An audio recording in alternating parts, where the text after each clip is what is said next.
नमस्ते दोस्तों, कैसे हैं आप लोग? उम्मीद करती हूँ आप सभी खुश, स्वस्थ और मस्त होंगे। मैं स्मिता जेदी पुराना। तो दोस्तों, आज तक के जितने भी वीडियो है उसमें आपने मुझे देखा या सुना कि एक बात मैं आपको हमेशा कहती हूँ कि हेल्थ इंश्योरेंस होना कितना इम्पोर्टेंट है। तो दोस्तों, ऐसा ही कुछ अलग आज मैं आपके साथ शेयर करने वाली हूँ। एक रियल लाइफ इंसिडेंट है जो मैं आपके साथ शेयर करूंगी। तो दोस्तों, तब आपको पता चलेगा कि हम जो सेविंग्स करते हैं, इन्वेस्टमेंट करते हैं, वो जितना ज़रूरी है हमारे लिए, उतना ही हेल्थ इंश्योरेंस होना भी कितना ज़रूरी है। तो बात आती है जब यंग जनरेशन की, तो अक्सर जब भी मैं लोगों से बात करती हूँ, स्पेशली यंगस्टर से, तो काफ़ी लोगों का यही मानना होता है, यही कहना होता है कि अरे यार, क्या ज़रूरत है हमें इंश्योरेंस की, हम अभी फिट एंड फाइन है, अभी हमें कुछ भी नहीं होने वाला है। तो दोस्तों, अनसर्टन लाइफ में बहुत कुछ हो सकता है, इसलिए मैं आपके साथ ये इंसिडेंट शेयर कर। तो दोस्तों, जो मैं आपके साथ एक रिसेंट इंसिडेंट है जो रियल लाइफ से है, वो आपके साथ शेयर करने वाली हूँ कि बात है 13 सितंबर 2022 की। एक 28 साल का बेटा मॉर्निंग में ऑफिस जाने की तैयारी कर रहा है और वॉशरूम में फेंट होकर गिर जाता है, और ये सारी बात पापा के सामने होती है।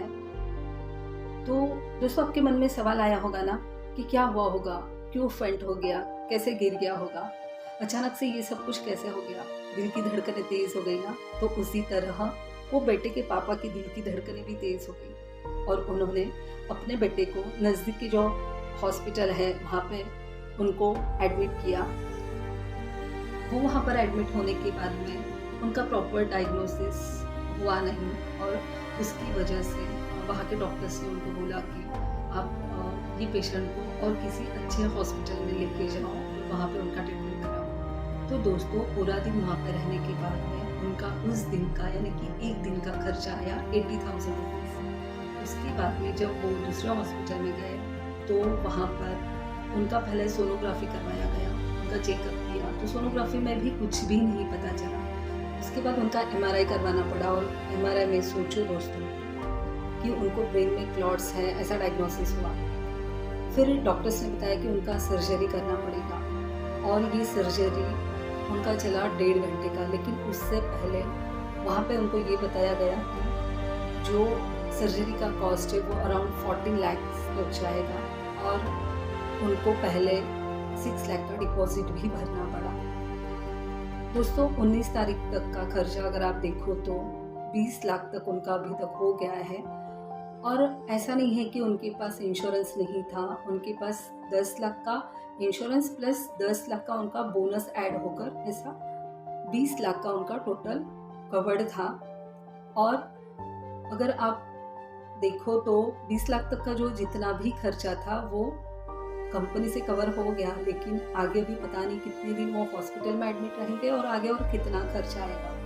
तो कहने का मतलब ये है दोस्तों कि अगर आपके पास इंश्योरेंस नहीं है तो आप इंश्योरेंस करवा लीजिए, क्योंकि वो आज की बेसिक नीड है। और अगर है तो वो हाई सम इंश्योर्ड होना बहुत ज़रूरी है। अगर आजकल हम लोग देखते हैं कि बिल्स भी कितने हाई आते हैं, तो कम से कम 1 करोड़ का इंश्योरेंस तो सबके पास होना ही चाहिए। और दोस्तों, और एक बात मैं आपको ये कहना चाहूँगी कि यहाँ पर पेशेंट का इलाज पीस ऑफ माइंड से करवाया गया, क्योंकि उन्हें ये चिंता नहीं थी कि अरे इतना पैसा हम इकट्ठा कहाँ से करेंगे।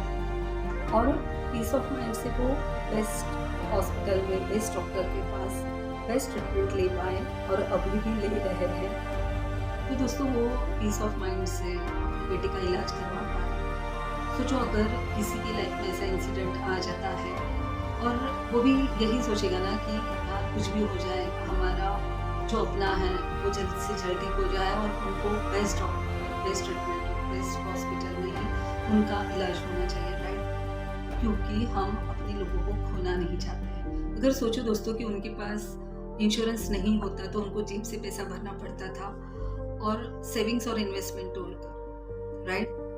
तो दोस्तों, आपसे मैं एक ही बोलना चाहूँगी कि आप ये जो मैंने आपके साथ रियल लाइफ इंसिडेंट शेयर किया है उससे आप क्या सीखें।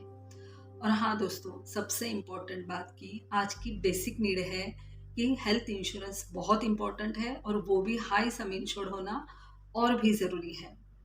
और हाँ दोस्तों, आज के लिए इतना ही। जाते-जाते इतना ज़रूर कहना चाहूँगी, खुश रहिए, स्वस्थ रहिए, मस्त रहिए, अपने और अपने परिवार का ध्यान रखिए। फिर मिलते हैं अगले वीडियो में, कुछ नई बातें, कुछ नए अंदाज़ लेकर। तब तक के लिए अलविदा। Thank you.